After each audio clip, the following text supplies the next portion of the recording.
So, so we're recording, and so your Morro Bay was well received when I hit it, but I got a charge out of Dan Fogelberg.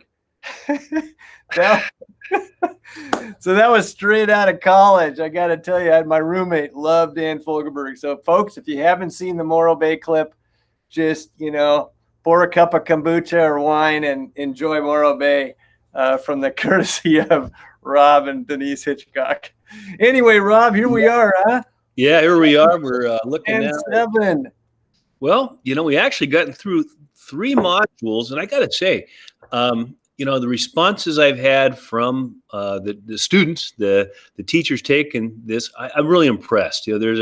There's some of them really taking it seriously and really diving into not just the book, but the ideals that are going with it too. And that's really what we want. How do we tie this thing into the classroom for them, and how well can we share this, the tenets of Glasser with everyone who's going around here too. So this time we get to step into module 4, and this is going to be after a little break. We've kind of gone halfway through our course at this point, so probably won't be seeing this until sometime in November even at this point, coming up with it. So we're going to take a little break and let people kind of catch up a little bit, because it's been a fast moving fall, with everything from COVID to smoke to whatever else, and it's been kind of crazy. So we'll take a little break, build a few other pieces here, and this will be kind of the first return to the second half of the course, if you will, as we go through it. And chapters we're looking at here in module 4 are chapters 6, which have to do with how we behave, quality work feels good, and then chapter 7, which is all about quality schoolwork. So now we're getting to some. I have to say, chapter 6, he gets into his psychologist big time. I mean, he's making me overthink why I walk. I mean, it's like yes. This is, he said we've done a lot of the why up to this point, and now this is the how we behave. So we talk a lot in the district about really sharing the why we do things and the whole bit. Well, this is the how piece of it from the Glasser standpoint, and it's pretty, to me, it's pretty interesting stuff, because this is where you really begin to see that you can't separate the behaviors you choose are a function of your actions, your physiology, your thinking, your feeling. All these things are all part of it. Some things more than other parts of it. He has a ugly diagram that he shared with us. Glasser did when we had him here with us, which someday I'll share with you guys. But it was the car, and how to steer the car. Oh God, and the filters, and it's crazy. But steering wheel, the wheel turning. Yeah, right. Yep. And the feeling, the thinking, the action, the how do what's going on there. But it's kind of cool stuff. It's just kind of really, we're not going to have to go there yet. So this is where he starts talking about this part of it, though, is how we behave thing.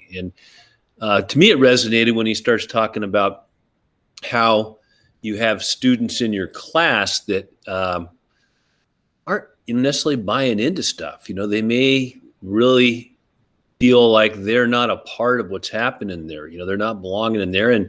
And so they show apathy. They show they don't really care and want to be there, and they become the problems that you're working with. And, he really talks a lot about how these behaviors are chosen because they're powerless. And so, how can you get in to their quality world is kind of the key here. Why do they do this? Well, they're trying to do the best they can in a world, the real world, that they don't understand and they perceive differently. And how can we become a picture in their quality world as teachers, as administrators, as the people that we're working with on our campuses? Yeah, this is where I feel like it speaks to a high school district, because we're at that point we're doing gradual release from the kind of the preteens to adulthood. And so when kids start to realize that I've been doing school this way, and whether I've been good at it or not, it's like I kind of know how to do it, right? It's more stimulus response maybe, not to take anything away from the way the younger grades are going, but I think what we can do with the maturation of the kid is to start giving them some power. And so, it's like when you give choice, you give power, and it's not like you're deeding at all, but it's deeding a little power to empower that kid, right? So I think at the high school grades where they're at, they are obviously from freshman to senior year, there's a huge maturation that happens. But if we begin to deed that power, we get a lot out of them. And I think the quality world starts to, maybe be more inclusive of school because they feel like they got some buy-in. Well, and as an example, I always think of Wade Wolf as an activities director, and then also looking at him as what he does with his CTTV, and that can be true on any of our campuses. We're looking at these guys that are making these wonderful productions, but I mentioned Wade because I've watched him over the years, and it is really empowering these students to lead, to choose, to be really the key to the success of these programs, and they've done a great job. I think Wade started with Thunderpaw way back in the 90s. That's right. Yeah. That's why I mentioned him first there, because you got, great stuff happening at all of our campuses in terms of this now, which is really cool.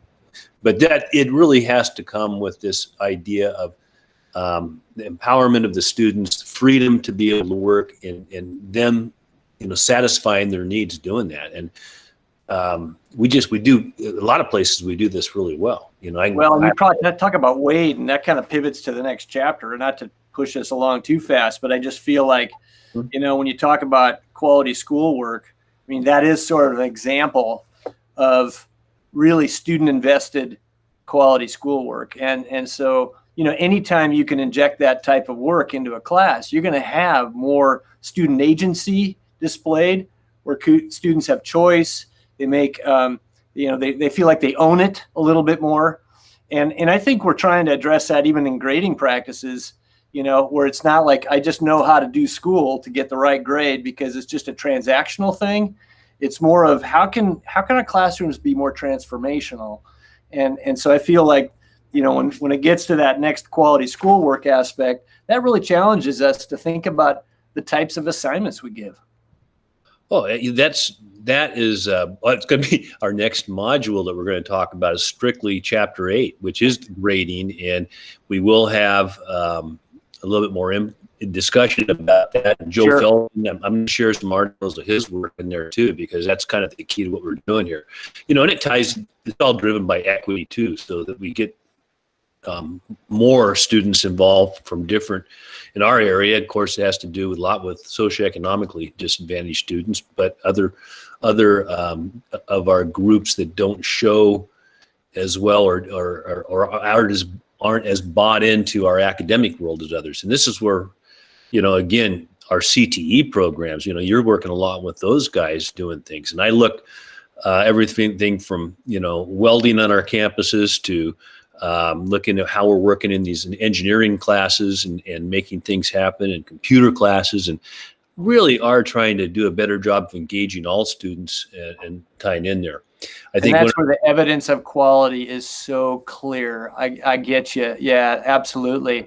I don't think it matters where a kid comes from, what, household. They all know what quality looks like and feels like. And when they can take ownership of it, it's pretty powerful. So give us a few more tidbits on this Chapter 7 on quality schoolwork, because I think that's where it's going to start to sink in a little bit more. Yeah, we start looking at that. One thing that stands out to me, well, actually both these chapters, the thing that Glasser says is really the only person that any of us can consistently control is ourselves. And so, that's the behavior piece and how we work through that.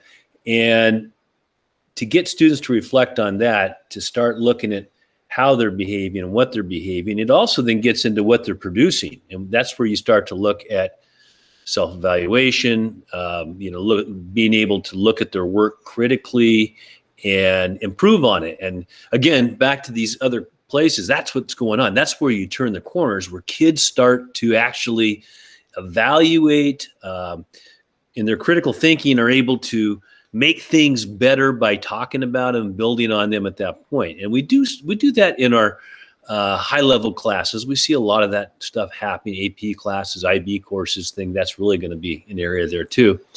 And obviously CTE courses, we're doing that too at this point. So I see these big things happening. And again, to get to that point where kids are at that point where they can judge, where they can study and improve what they're actually doing, they got to know what they're looking for too. Glasser has the example of when you ask a student, are you capable of getting a good education? And they all, oh yeah, I can do that. Well, what is good? How do you approach good education? Well, it's hard work. You have to really work at it. Oh yeah, is it hard work? Yes, it's really hard work. And then he'll ask, But do you do hard work when you're at school? Yeah, not really. Sometimes.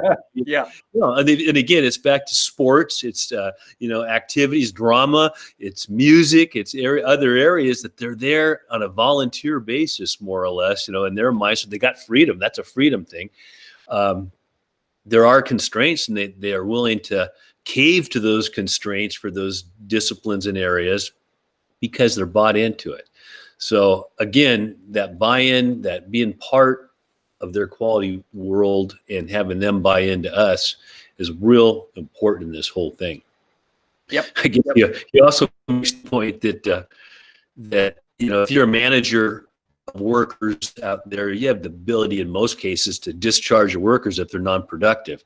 Not the case in the classroom. So it's a little different world that we deal with in education. So it's a little different, and I think the ejection from the room. It's there are instances where kids need to remove themselves, but I think the more important thing is how do you respond then when that kid does come back into your world, right, back into your classroom, and so this gets into the discipline part, and I know that'll be probably part of a future discussion here, but.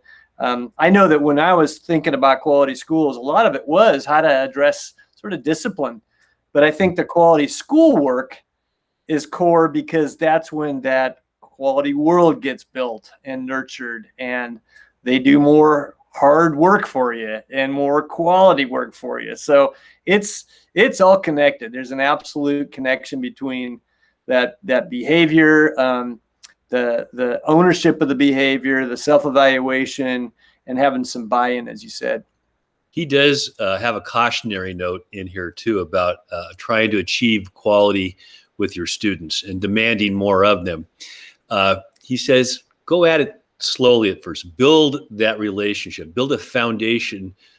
Use your relationship to build a foundation of trust there first, and build in quality in the short term. If you want them to understand quality in the long term, the rewards of that in the long term, build up slowly to that. Too many will jump right in and say, well, this is a long-term project we're going to work on, and you're going to have this great thing done at the end, and the road's just too long to get there for students who don't really know you and haven't really built that relationship. If you've got that there, it makes a difference. He makes the comment in here in talking about experience. What do you say here? Well, it's about teachers who, first of all, become great teachers and quality teachers, and the students see that, and then they buy into you, and then you can push them a little bit harder at that point too, and that's, again, having that quality world right there is kind of, you have to have a good track record with the kids is what it comes down to. You have to have a good track record. Absolutely. Yeah. Well, these are good. They're all, I think there's a lot of opportunity to self-evaluate when you read these chapters. Well, that's probably a good place for us to let these people move on to others. Yeah. Yeah. I love talking to you, and we can keep this thing going. It's all good. And I'll see you next time, huh? Sounds good. Take care. Let's get rid of this smoke so we can get some hiking in. Yes. Yes.